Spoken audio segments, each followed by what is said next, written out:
welcome to another episode of Atomic Vinyl Reviews.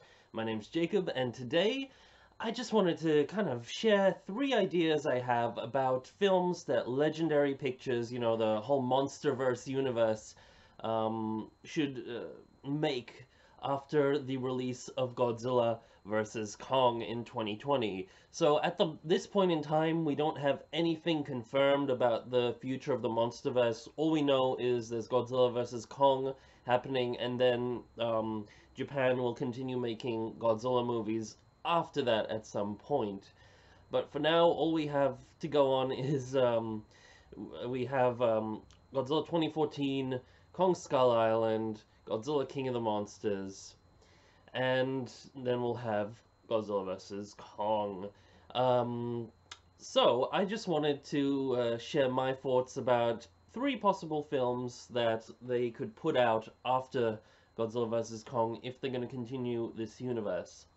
So, these are ranked in no particular order, however, this one sort of is the one I want the most. And I have a feeling it might not happen, even if they do put out more films, just because this character is a bit more niche. But I do really, really want them to make a Rodan solo film. Basically, there's a modernized remake of the 1956 Rodan, because this version of Rodan, I think, is out of the entire Monsterverse, the Legendary Pictures Monsterverse, is the best character design out of all of them. And in seeing him in King of the Monsters, we got to really see how awesome this kaiju is. He had a great personality. Just he had the most sort of one of the most exciting scenes in the whole film, basically, was when he erupted out of the volcano and then proceeded to take out all those jets. And though it was a short scene, we really got to see his character shine. One thing that I really found really awesome about this guy was that you could just tell he was loving it, absolutely loving all this destruction, and just seeing him sort of grin and then do like a barrel roll and destroy all his jets, and then just like eat a guy who was trying to escape out of the jet and all this stuff.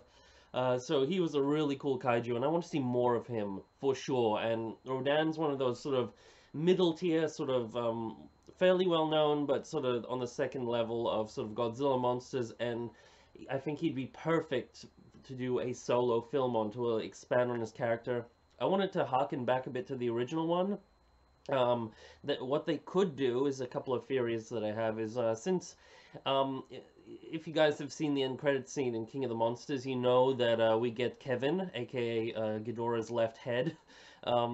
His head is still intact, and like in interviews with the director, I heard him saying stuff like, just to, like, theorizing about sequels and just being like, imagine what happens to the flies that have been feeding on this head. So that could be a cool way of bringing in like the Meganula, the sort of bugs that Rodan feeds on in the original Rodan, and kind of bringing them back into this universe. And at the end credits, we do read that Rodan is indeed nesting in Mount Fuji. So that's perfect for bringing in, the second Rodan, having the pair like there was in the original film, and all that sort of cool stuff. So I really hope they bring a lot of this stuff back, and maybe give him a tragic, slightly sad ending like they did in the first film. Or maybe not. We'll see. But ultimately, this is the film I want the most. I love the Rodan version in this film. Here's obviously the Bandai figure, just for visual reference and all that jazz. So toss him aside. The second film, which I think is much, much more likely to happen if they do continue this series, but ultimately that would make me happy if it does come out, is the solo Mothra film. So of course we got our Bandai vinyl of the Legendary Pictures Mothra. I have my gripes with this design, mainly the hind legs and stuff like that. However, ultimately, I do really like this version of Mothra, and we don't get to see quite enough of her in the film King of the Monsters. But there is a lot of behind-the-scenes stuff I've heard with the director talking that he wanted to do more with Mothra.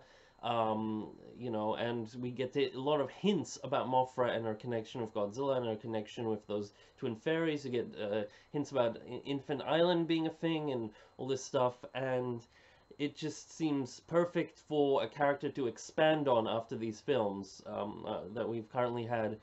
So I think there's a pretty good chance we may be getting a Mothra solo film, which would be really cool because I really want to see more of this Mothra. So not much more to say about her, but I do like the fact that the director has stated that in his mind this Mothra is just like the Toho Mothra, where when she dies, her babies hatches and basically is a reincarnation of her. So she always has to lay the egg, and so usually there's twin caterpillars, but you know.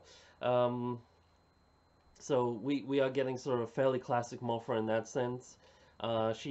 I hope we get the same, like maybe a different spin on the classic Mothra tale, because it has been told many times now, both in like every iteration of Godzilla. There's in the 60s we had two with the original Mothra, and then we had Godzilla vs. Mothra, which had a similar storyline in both. Then during the Heisei era, we got another spin-off of that same story. And then in the Millennium era, with like the you know, the Tokyo SOS and Godzilla vs. Mechagodzilla, X Mechagodzilla or against Mechagodzilla, you know, the Kiryu the films. We get Mothra in the second one of those again with a very similar story, and so we might get the same thing for this new modern, what would you call it? Modern round of films. There's a different word for it. Series. Yeah, modern series. We'll go with that. So we may get that, or if they try this, change it up a bit, that would be cool, since we have gotten a fairly similar story most of the time. But I do want them to keep some key elements in there. Maybe actually have some Mothra Fairy singing would be nice, because that's kind of a thing that they didn't really do, but it's kind of a big part of the character, as sort of cheesy as it is. Maybe we'll get something akin to the Mothra trilogy from the 90s, but kind of modernized and a bit different. I don't know. Anyway, more than likely, I think this is the bet. If I was to place a bet on which film we were going to get, I think a Mothra solo film, or at least a film strongly involving Mothra, is a big likelihood for the future of this franchise. Putting her aside, so this is the last film that I like of my main three that I really want them to make, and it has to do with Kong Skull Island. Now, we are going to get Godzilla vs. Kong, so yes, we're definitely getting more Kong and more Skull Island action. However, one film that I really want to see, and I've wanted to see since since this film came out, is I want to see a prequel to Kong Skull Island. And no, I don't want it to be about about Kong's parents and like the initial Skullcrawl invasion and all of that sort of stuff, because apparently canonically that happened quite a long time ago. But the part that I want to see is I want to see John C. Reilly's character.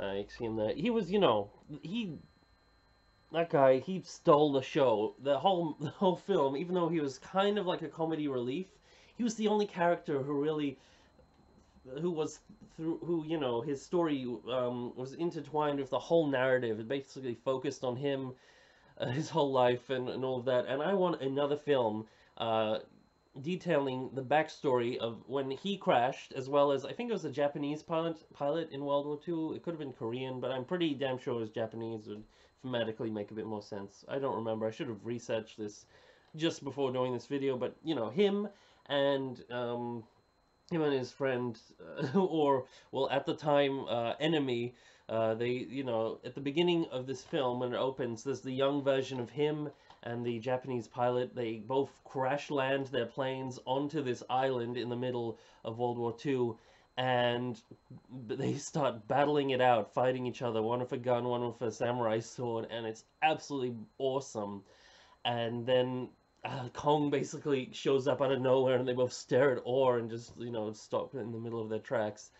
And it cuts to, you know, the main plot of this film, and then they go back and see John C. Reilly has aged, got a bit eccentric, and we learn about a whole different bunch of stuff on the island from him, and we learn that he and the Japanese pilot, again, I forgot his name, I did remember it previously, but again, they became really good friends, and in fact, the Japanese pilot died and gave him his, John C. Reilly's character, his sword, which he now, honors, and I really want to see a movie detailing that whole backstory.